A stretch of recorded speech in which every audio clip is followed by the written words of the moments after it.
बिस्मिल्लाहिर्रहमानिर्रहीम। अस्सलाम वालेकुम नादरीन, आप यूट्यूब चैनल देख रहे हैं। मैं इमरान खान हूँ। कौमी कॉन्फ्रेंस का आज दूसरा दिन है। पहले दिन तो कामयाबी से मुकम्मल हो गई, कुछ ना कुछ करके 4 मरतबा जगह तब्दील करनी पड़ी अपोजिशन को।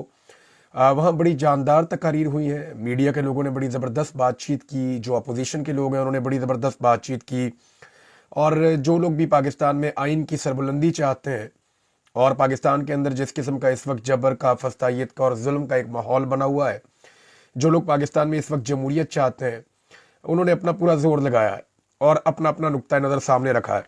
डायलॉग से रास्ते खुलते हैं, डायलॉग चलता रहना चाहिए। जब आप डायलॉग को रोक देते हैं तो उसके बाद खराबी शुरू हो जाती है और वो खराबी किसी भी नहज तक जा सकती है। लिहाजा हर मुआशरे के अंदर डायलॉग को वेलकम करना चाहिए, लेकिन यहाँ पे हुकूमत ने इसको ज़बरदस्ती रोकने की कोशिश की और ये काम उल्टा हो गया। यानी जहाँ मरीम नवाज़ ने इतना बहुत सारा पैसा लगा के, पंजाब हुकूमत ने इतने बड़े बड़े इश्तिहारात छपवाए, 60 सफ़ात के ऊपर अपनी तशहीर करवाई, सैकड़ों तस्वीरें उसके अंदर लगा दी गई, तो जहाँ उसकी तशहीर होनी थी वो मामला ऊपर जाना था। जहाँ शहबाज शरीफ साहब जो हैं वो आज़रबाईजान गए और उन्होंने दावा किया कि वहाँ से भी वो कोई $2 अरब की इन्वेस्टमेंट लेकर आ रहे हैं। मज़ीद $2 अरब का सरमाया या सरमायाकारी शहबाज शरीफ साहब ने अब दावा कर दिया कि वो आज़रबाईजान से भी लेकर आ रहे हैं। तो बजाय ये खबरें फ्रंट पे आती या सबसे ज़्यादा तवज्जो हासिल करती हैं सोशल मीडिया पे, उल्टा उसका ये असर हुआ कि सोशल मीडिया के ऊपर कौमी कॉन्फ्रेंस ने सारी तवज्जो अपनी तरफ खींच ली, और वो तवज्जो खींचने की जो बड़ी वजह बनी वो हुकूमत की जानिब से और इदारों की जानिब से जो रुकावटें पैदा की गई, उन रुकावटों की वजह से ज़्यादा ये कॉन्फ्रेंस हाईलाइट हुई है। इसको अगर रूटीन के अंदर होने देते तो इतना रोला ही ना पड़ता, लेकिन जिस तरह एक जगह से पहले कैंसिल, दूसरी, फिर तीसरी, फिर चौथी जगह, और फिर जिस किस्म की फस्तायत और हथकंडे इस्तेमाल किए गए, तो उससे फिर माहौल पूरा का पूरा बदल गया। और जो इतनी तशहीरी मुहिम चलाई उसका भी कोई फ़ायदा ना हुआ। शहबाज शरीफ साहब का दौरा भी ज़ाया गया और सबकी तवज्जो कौमी कॉन्फ्रेंस की जानिब थी। अब जो पहले दिन की प्रेस रिलीज आई है कल के दिन में, वो मैं आपको पढ़ के पहले सुना देता हूँ ताकि आपको आइडिया हो जाए कि आज क्या होने जा रहा है। और आज ये देखें, अभी डिपेंड करता है क्योंकि दिन का आगाज़ है। हो सकता है कि आज कुछ ऐसा किया जाए जो इससे पहले नहीं किया गया था। असूलन तो ये होना चाहिए कि जो लोग बात करना चाहते हैं उन्हें बात करने दी जाए। बलोच बात करेंगे, पश्तून बात करेंगे, सिंधी बात करेंगे, पंजाबी बात करेंगे तो पाकिस्तान बोलेगा ना। तो पाकिस्तान के हर मकतबा फ़िक्र से, हर इलाके से, हर ज़बान बोलने वाले को बोलने का हक मिलना चाहिए। और पाकिस्तान किसी नतीजे पर तभी पहुंचेगा जब सब लोग बैठकर बातचीत करेंगे। एक तो पाकिस्तान में थिंक टैंक की कोई नहीं है, यानी प्रॉपर थिंक टैंक पाकिस्तान में कोई नहीं है, आप यहाँ से अंदाज़ा कर लें। बल्कि होना तो ये चाहिए कि पाकिस्तान में अब तलबा को इस तरफ तवज्जो देनी चाहिए। मुख्तलिफ शोबों के अंदर जिन लोगों ने PhDs की हैं उन्हें तवज्जो देनी चाहिए कि आहिस्ता आहिस्ता मुख्तलिफ साइंटिफिक बुनियादों के ऊपर थिंक टैंक्स बनाना शुरू करें, रिसर्च सेंटर्स बनना शुरू हो, ताकि पाकिस्तान आगे बढ़े और दुनिया के बाकी मुल्कों की तरह हम अपने मसाइल का खुद एनालिसिस करना सीखें। पहले प्रेस रिलीज आप देख लें। पाकिस्तान की तमाम हिज़्ब इख्तिलाफ की जमातों की कौमी कॉन्फ्रेंस आज इस्लामाबाद में शुरू हुई।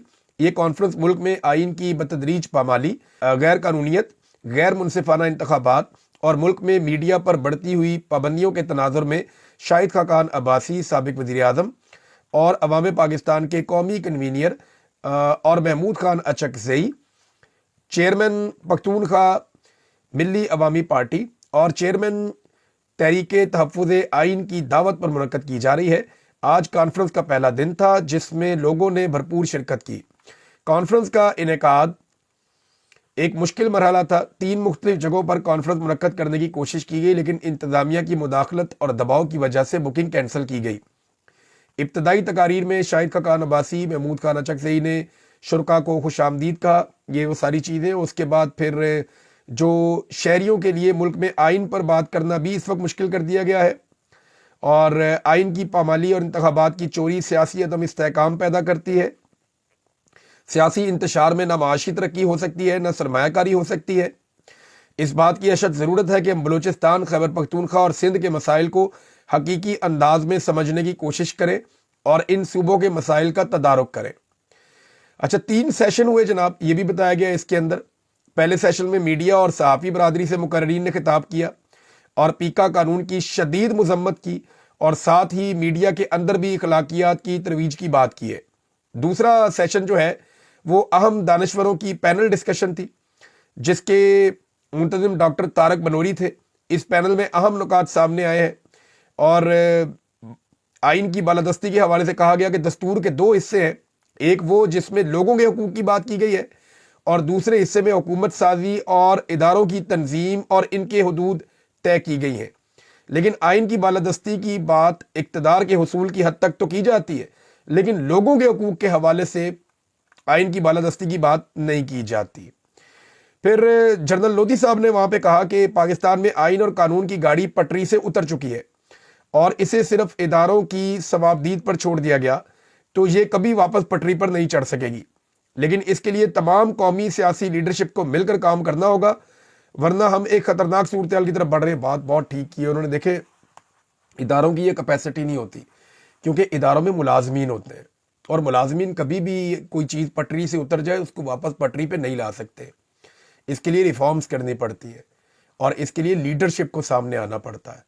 اب پاکستان کے اندر جو سیاسی لیڈرشپ ہے وہ اس وقت ایسی دستوں گریباں ہیں ایک دوسرے کے ساتھ کہ کیا وہ یہ رول پلے کر سکے گی اس وقت؟ دیکھیں، آپ کو سننے میں بہت عجیب لگ رہا ہوگا، میں نواز شریف کی بہت تنقید کرتا ہوں، ان کے اوپر شدید ناقد ہوں میں نواز شریف کا اور ان کے خاندان کا، اور ان کی خاندانی سیاست کا بڑا میں ناقد ہوں، لیکن میں سیریسلی آپ کو یہ بتا رہا ہوں کہ اگر پاکستان کو اس وقت اس جنجال سے نکلنا ہے تو پھر سب کو بٹھانا پڑے گا، سب کو بیٹھ کر پاکستان کے اداروں کو ان کی آئینی حدود میں واپس دھکیلنا پڑے گا اور پاکستان کو آئین کی پٹری پہ واپس چڑھانا پڑے گا۔ اور اگر یہ ابھی نہ کیا گیا تو پھر یہ عوام اپنے ہاتھ میں چیزیں لے لے گی، اور جب پھر عوام اپنے ہاتھ میں چیزیں لے گی تو پھر قیدی جانے اور عوام جانے، پھر تو کسی کو کچھ بچے گا نہیں کسی کے ہاتھ میں۔ لہذا اس وقت جو سیاسی قیادت دستیاب ہے وہ اس بات کو سمجھے کہ معاملے کو اس نہج تک نہ لے کر جائے کہ کل ان سے یہ معاملہ سنبھالا ہی نہ جائے۔ اب جناب محمود خان اچکزئی کے کچھ سٹیٹمنٹ جو ہیں وہ بڑے امپورٹنٹ ہیں، وہ میں آپ کے ساتھ شیئر کرنا چاہتا ہوں۔ ایک تو انہوں نے جنرل ڈیگال، ایک فرانسیسی جنرل تھا، یہ اس کا بڑا رول ہے یورپی یونین کے قیام میں بھی، تو یہ جو جرنیل تھا اس کے خلاف طلبہ نے ایک تحریک چلا دی تھی اور اس تحریک کے خلاف اس نے اپنی فوج کو، فرانسیسی فوج کو حکم دیا تھا کہ طلبہ پر گولی چلا دی جائے، لیکن فوج نے ہتھیار پھینک دیے تھے اور یہ کہہ دیا تھا کہ ہم اپنے بچوں پہ گولی نہیں چلا سکتے۔ تو محمود خان اچکزئی صاحب نے کہا جی ہمیں اپنے سپاہیوں میں وہ والا جذبہ چاہیے۔ ایک تو ان کا یہ سٹیٹمنٹ تھا۔ دوسرا، اچکزئی صاحب نے فرمایا کہ جاسوسی کے ادارے ملک کی آنکھ اور کان کی طرح ہوتے ہیں، ہمارے ہاں جاسوسی کے ادارے خود لوگوں کو کرپٹ بنا کر ان کی فائلیں بناتے ہیں۔ جو نسخہ آج ہمارے جاسوسی ادارے استعمال کر رہے ہیں وہ نظام روس استعمال کر چکا ہے اور وہ بری طرح ناکام ہوا۔ اس کے بعد ایک اور انہوں نے بات کی، آئین کہتا ہے جو آئین کو نہیں مانتے ان کے خلاف کھڑا ہونا، بغاوت کرنا ہر پاکستانی کا فرض ہے۔ ہم ملک کے باغی نہیں ہیں، ان قوتوں کے باغی ہیں جو ملک کو اپنی مرضی، کرپشن، مار دھاڑ اور خرید و فروخت سے چلاتے ہیں۔ انہوں نے کہا کہ دفعہ 144 کی خلاف ورزی پر آپ لوگوں کو گولیاں ماریں، وزیر اعظموں کو پھانسی چڑھائیں یا جیل کی ہوا کھلائیں، جو آئین سے کھیلتے ہیں ان کی کوئی سزا نہیں، یہ روایت قبول نہیں ہے۔ زیادہ مجبور کیا گیا تو اسمبلی کو نہیں چلنے دیں گے، محمود خان اچکزئی صاحب نے یہ بھی کہا۔ اب ناظرین، آج کے دن میں یہاں کیا ہوتا ہے قومی کانفرنس میں، یہ میں آپ کو نیکسٹ ویلاگ میں رپورٹ کر دوں گا، لیکن ایک اور ڈیولپمنٹ آج کے دن میں ہو رہی ہے اور وہ ڈیولپمنٹ رپورٹ ہوئی ہے۔ میں ڈان سے آپ کو یہ رپورٹ بتا دیتا ہوں پڑھ کے۔ وفاقی حکومت نے وفاقی کابینہ میں توسیع کا فیصلہ کر دیا ہے۔ پہلے جو جھنڈے گاڑ رہے ہیں وزیر اس وقت موجود ہیں حکومت میں، ایسے ہی مزید وزیر ابھی حکومت کے اندر پھر شامل کیے جائیں گے۔ فارم 47 پہ جو جعلی جیت کر آئے ہوئے ہیں، بغیر الیکشن جیتے جو لوگ آئے ان کو پہلے بھی وزیر بنایا گیا ہے، مزید وزیر بھی اب کابینہ کے اندر شامل کیے جائیں گے۔ یعنی اس حکومت کا کانفیڈنس کچھ واپس آ رہا ہے، یا حکومت کو یہ لگتا ہے کہ شاید اب وہ مزید ٹائم نکال سکتے ہیں جو حالات پیدا ہو رہے ہیں۔ اب اس کے اندر آپ یہ دو تین فیکٹرز ایسے ہیں کہ ایک سال گزارنے کے بعد آبویسلی ایک حکومت کو یہ لگتا ہے کہ اگر ہم نے ایک سال گزار دیا ہے تو ہم اور ٹائم بھی گزار سکتے ہیں، لیکن کیا اپوزیشن اس حکومت کو مزید ٹائم گزارنے دے گی، یا عوام اس حکومت کو مزید قبول کرے گی، یا عالمی سطح پہ آنے والا پریشر یہ حکومت سسٹین کر پائے گی، یا جتنا پیسہ یہ مانگ کر لا رہے ہیں اس پیسے کی بنیاد کے اوپر ملک کو چلانا ممکن رہے گا۔ اب جو نئے وزراء جن کو شامل کیا جائے گا ان میں ذرائع بتا رہے ہیں کہ 10-12 وزیر شاید جن کو نیا لایا جائے گا، ان میں طارق فضل چودھری صاحب کا نام آ رہا ہے، मुस्तफ़ा कमाल साहब का नाम आ रहा है, खालिद मक्सी का, हनीफ अब्बासी का, एक मुबारक ज़ेब भी आपको याद होगा जिसने अपने भाई के नाम पे वोट लिया था पाकिस्तान तहरीक इंसाफ का झंडा उठाकर और बाद में अपना वोट बेच दिया था 26वीं आईनी तरमीम के लिए। तो उसके साथ भी वजारत का वादा तो किया गया था, लेकिन उसके हवाले से कुछ लोग क्लेम कर रहे हैं कि उसको अगर वजारत ना भी मिली तो गुजारा हो जाएगा, क्योंकि उसके हवाले से कुछ ऐसी कमजोरियां उसकी इस वक्त निज़ाम के हाथ में है कि अब वो निज़ाम की पकड़ से बाहर जा नहीं सकता, वो निज़ाम के साथ साथ ही बेचारा घिसटता रहेगा। नाज़रीन, एक और खबर है, द न्यूज़ के अंदर ये आई है, पाकिस्तान के वज़ीर-ए-आज़म पूरी दुनिया में जाते हैं कि सरमायाकारी पाकिस्तान में लेकर आओ, सरमायाकारी पाकिस्तान में लेकर आओ। ओवरसीज़ पाकिस्तानियों को भी कहते हैं, जो गैर मुल्की उन्हें भी कहते हैं पाकिस्तान में सरमाया लेकर आओ। लेकिन हमारे वज़ीर-ए-आज़म का अपना सरमाया ज़्यादातर कहाँ है? द न्यूज़ के ऊपर एक रिपोर्ट छपी है, उसमें असासों के बारे में बताया गया है कि किसके कितने असासे हैं 2024 के जो इंतखाबात हैं उनके गोशवारों के मुताबिक। तो इसमें जनाब एक जुमले के अंदर सारी कहानी है कि prime minister Shahbaz Sharif has more assets abroad than in Pakistan. अब जनाब ये शहबाज शरीफ साहब जो है, जो पाकिस्तान के वज़ीर आज़म हैं, उनके पाकिस्तान की निस्बत ज़्यादा असासे पाकिस्तान से बाहर मौजूद हैं। अब जो इस वक्त पाकिस्तान का वज़ीर आज़म है उसके ज़्यादा असासे पाकिस्तान से बाहर हैं और पाकिस्तान में उसके असासे कम है। वो कैसे दुनिया को कायल करेगा कि आप अपने असासे पाकिस्तान लेकर आए, जबकि वो खुद अपने असासे पाकिस्तान नहीं लाया। अब इमरान खान साहब का कोई एसेट पाकिस्तान से बाहर नहीं है, उनका जो कुछ है वो सारा कुछ पाकिस्तान में है। बेशुमार पाकिस्तानियों का ऐसा ही है। ये पहली मरतबा ऐसा हो रहा है कि पाकिस्तानी बहुत बड़ी तादाद में अपनी प्रॉपर्टीज, अपनी चीज़ें, अपनी मिलें, फैक्ट्रियां बेचकर पाकिस्तान छोड़ कर जा रहे हैं। ये ट्रेंड बड़ा खतरनाक है, इसे रोकना पड़ेगा। देखें, हुकूमतें तब्दील होती रहती है। आज हुकूमत PMLN की है, कल किसी और जमात की हुकूमत आ सकती है, परसों इमरान खान साहब की वापस हुकूमत आ सकती है। ये चीज़ें तब्दील हो जाती हैं।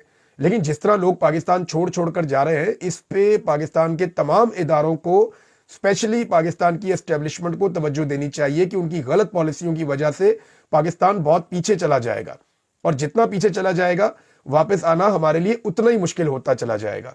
नाज़रीन, वैसे तो पाकिस्तान की तमाम सूबाई हुकूमतों का 1 साल मुकम्मल हुआ है और मुराद अली शाह के अलावा बाकी सारे वज़ीर आला जो है वो नए हैं, यानी पहली मरतबा वज़ीर आला बने हैं।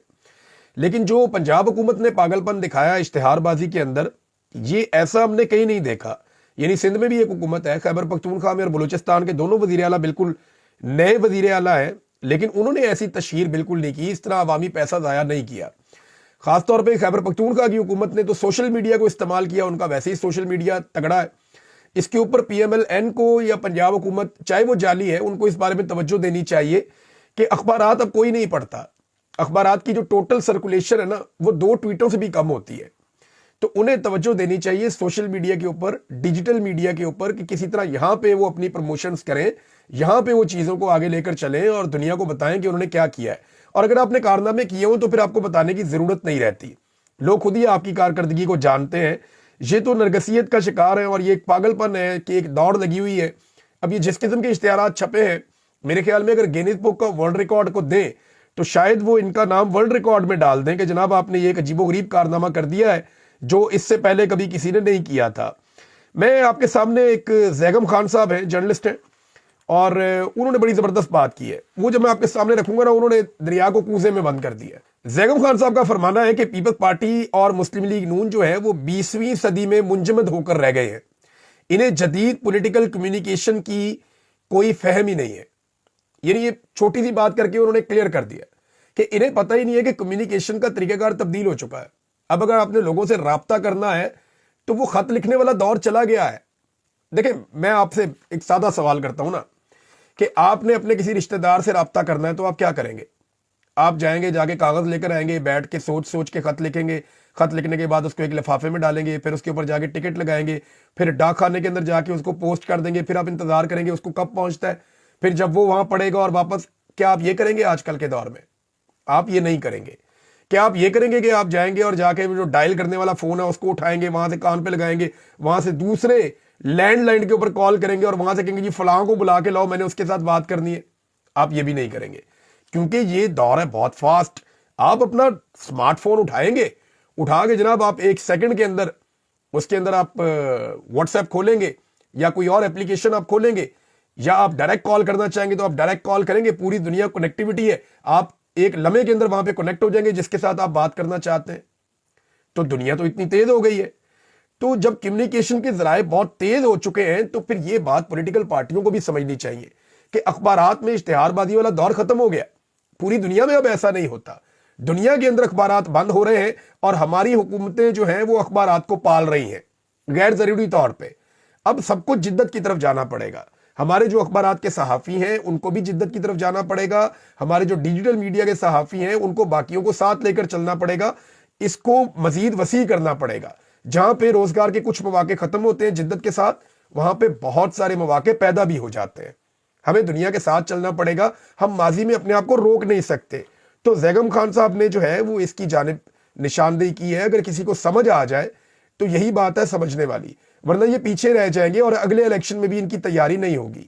ناظرین، فیصل چودھری صاحب نے ایک دعویٰ کیا ہے اور انہوں نے کہا کہ عمران خان کو 3 مرتبہ ڈیل آفر ہو چکی ہے جب سے وہ جیل میں موجود ہے، لیکن عمران خان نے 2 ٹوک جواب دیا ہے کہ میرا جینا مرنا پاکستان میں ہے، میں کسی صورت ڈیل نہیں کروں گا. یہ بار بار یہ چیز رپورٹ ہو چکی ہے اور عمران خان صاحب اپنے منہ سے بھی کہہ چکے ہیں. جو جرنلسٹ آتے ہیں وہ بھی یہ رپورٹ کرتے ہیں کہ عمران خان صاحب کسی ڈیل کے موڈ میں نظر نہیں آتے. اب دیکھیں، عمران خان صاحب ڈیل کر نہیں رہے، اسٹیبلشمنٹ کی مرضی کی ڈیل ہو نہیں رہی، سیاستدان عمران خان صاحب سے ڈرے ہوئے ہیں. تو معاملہ ایک ایسی عجیب و غریب جگہ جا کر پھنس گیا ہے جہاں سے کسی کو سمجھ نہیں آ رہی کہ نکلنا کیسے ہے. اور جتنا وقت عمران خان صاحب جیل میں گزارتے چلے جا رہے ہیں ان کا سیاسی قد بڑھتا چلا جا رہا ہے. جبکہ دوسری جانب جو اسٹیبلشمنٹ کے وفادار ہیں فیصل واڈا صاحب، یہ اسٹیبلشمنٹ کے بہت قریب سمجھے جاتے ہیں. آپ سب اس بات کو جانتے ہی ہیں. تو فیصل واڈا صاحب نے اب ایک دعویٰ کیا کہ جناب اسٹریٹ پاور ختم ہو گئی پاکستان تحریک انصاف کی اور ان کی مقبولیت بہت نیچے آ گئی ہے. لیکن مجھے ایسا لگتا نہیں ابھی، کیونکہ دیکھیں ہمارے پاس گراؤنڈ رپورٹس موجود ہوتی ہیں. عمران خان کی اسٹریٹ پاور ختم ہونے کے 2-3 ہی طریقے ہیں. یا تو عمران خان صاحب غیر مقبول ہونا شروع ہو جائے، ایک تو طریقہ یہ ہے. اب ایک آدمی جیل میں ہے، وہ اچانک سے کیسے غیر مقبول ہو سکتا ہے؟ یہ کوئی لاجیکل بات نہیں ہے. یا عمران خان صاحب کے جو سیاسی مخالفین ہیں وہ اچانک سے بہت زیادہ مقبول ہونا شروع ہو جائے، تو اس کا بھی کوئی بندوبست نظر نہیں آ رہا. اور اس کا آسان جو لٹمس ٹیسٹ ہے وہ آپ یہ دیکھ لیں کہ پاکستان کی جو اسٹیبلشمنٹ ہے ان کی مقبولیت نہیں ہے، لوگ ان سے بہت خائف ہیں. میں ایک نغمے کی مثال میں نے آپ کو پچھلے ایک ویلاگ میں دی تھی. ملی نغمہ ہے، بڑا زبردست نغمہ ہے، لیکن دیکھیں اس کو وہ پذیرا ہی نہیں ملی بدقسمتی سے. تو وہاں مقبولیت نہیں ہے. جبکہ حکومت جو ہے وہ کسی قسم کا ریلیف دے نہیں پائی پبلک کو. جب پبلک کو ریلیف بھی نہیں دے رہے، آپ کی مقبولیت میں اضافہ بھی نہیں ہو رہا اور عمران خان کی مقبولیت میں کمی نہیں ہو رہی، تو آپ کیسے کہہ سکتے ہیں کہ پاکستان تحریک انصاف سے اسٹریٹ پاور چھن گئی ہے؟ اور اگر پاکستان تحریک انصاف سے جس دن ان کے پاس اسٹریٹ پاور نہیں رہے گی نا، اس دن پاکستان تحریک انصاف کے اوپر سے پابندیاں بھی ختم ہو جائیں گی اور انہیں کہا جائے گا کہ آپ لاہور میں جلسہ کریں، آپ ملتان میں جلسہ کریں، آپ فیصل آباد میں جلسہ کریں، اسلام آباد میں جلسہ کریں، پھر انہیں فری ہینڈ دیا جائے گا. پاکستان تحریک انصاف کے پاس بدستور اگر اسٹریٹ پاور موجود ہے، یہی ایک وجہ ہے کہ پاکستان کے ادارے اور حکومتیں اس وقت تک پاکستان تحریک انصاف کو کہیں پہ بھی کسی قسم کی بھی پولیٹیکل ایکٹیویٹی کی اجازت دینے سے قاصر ہیں، کیونکہ وہ یہ سمجھتے ہیں کہ جس وقت یہ باہر نکلیں گے تو یہ بہت بری طرح بے نقاب کریں گے پورے سسٹم کو. ناظرین، 2 اور چیزیں ہیں، دونوں بڑی افسوسناک ہیں، میں آپ کے سامنے رکھ دیتا ہوں. ایک تو حبیب اکرم صاحب کا پروگرام بھی روک دیا گیا ہے. کاشف عباسی صاحب کا پروگرام اس سے پہلے روکا گیا، آف ایئر کر دیا گیا. پھر اب حبیب اکرم صاحب کا پروگرام بھی روک دیا گیا ہے، وہ بھی اب اپنے پروگرام میں شرکت نہیں کر سکیں گے. انہوں نے ایک ٹویٹ کرتے ہوئے یہ بات بتائی. یہ انتہائی افسوسناک بات ہے. یہ وہ معتدل آوازیں ہیں پاکستان کے میڈیا کی جن کے بارے میں سب یہ کہتے تھے کہ بڑے معتدل انداز میں بات کرتے ہیں، زیادہ اگریسو نہیں ہے. دیکھیں، میں تھوڑا سا منہ پھٹ ہوں، میرے بارے میں لوگ کہتے ہیں کہ زیادہ اگریسو بات کرتا ہے. میرے بارے میں آپ گلہ اور شکوہ کر سکتے ہیں، یعنی میرے ساتھ جو زیادتی ہوئی اس کی ایک بڑی وجہ میں خود بھی ہوں. میں یہ مانتا ہوں کہ جو کچھ میرے ساتھ ہوا وہ میں بھی اس کے لیے ایک وجہ ہوں، میری طبیعت اس طرح کی ہے. لیکن یہ تو بڑے اچھے اور نرم خو قسم کے لوگ ہیں، تو ان کے پروگرامز کیوں بند کیے جا رہے ہیں؟ اس کا مطلب یہ ہے کہ کسی صورت بھی یہ نظام ماننے کو تیار نہیں ہے کہ ان کے سامنے حق گوئی کی جائے یا ان کے سامنے کوئی ایسی بات کی جائے جو ان کو پسند نہیں ہے. ایک اور خبر ہے، اس کے لیے میں شکریہ ادا کرتا ہوں احمد وڑائچ صاحب کا، اور انہوں نے جو خبر دی ہے وہ میں آپ کو پڑھ کے سناتا ہوں. خبر تو تکلیف دہ ہے، لیکن آپ اندازہ کریں کہ کتنا بڑا ذمہ دار ہے اور اس کے ساتھ کیا کیا جا رہا ہے. یہ جناب مرتضیٰ جتوئی صاحب ہیں، ان کو دہشت گردی کے کیس میں گرفتار کیا گیا. جب انہیں ضمانت ملی تو 3500 روپے چھیننے کے کیس میں ان کی گرفتاری ڈال دی گئی. اب اندازہ لگائیں کہ 3500 روپیہ چھینے گا مرتضیٰ جتوئی. یہ اس ملک کے اندر ہو رہا ہے اور لگاتار ہو رہا ہے. پھر ضمانت ملی انہیں تو اس کے بعد ان کے اوپر بکری چوری کا کیس ڈال دیا گیا اور 14 دن کا ریمانڈ دے دیا گیا۔ اب جناب وہ لوگ جو بلاول کی تعریف کرتے ہیں وہ بتائیں نا، بلاول ہر جگہ کہتے ہیں کہ عمران خان کے دور میں میرے والد اور میری پھپھو کو گرفتار کیا گیا، تو یہ ان کا دور نہیں ہے وہاں پہ سندھ میں؟ یہ کیا ہو رہا ہے سندھ میں؟ یعنی جو علی وزیر ہے وہ کہاں پہ گرفتار ہے؟ وہ بھی سندھ میں گرفتار ہے۔ جب ووٹ چاہیے تھا تو اس کو سر پہ بٹھایا ہوا تھا، اب اس کو انصاف چاہیے تو انصاف اس کو دیتے نہیں ہے۔ یہ افسوسناک صورتحال ہے، سب کو اپنے گریبان میں جھانکنا چاہیے۔ اب تک کے لیے اتنا ہی، اپنا خیال رکھیے گا، اپنے اس چینل کا بھی۔ اللہ حافظ۔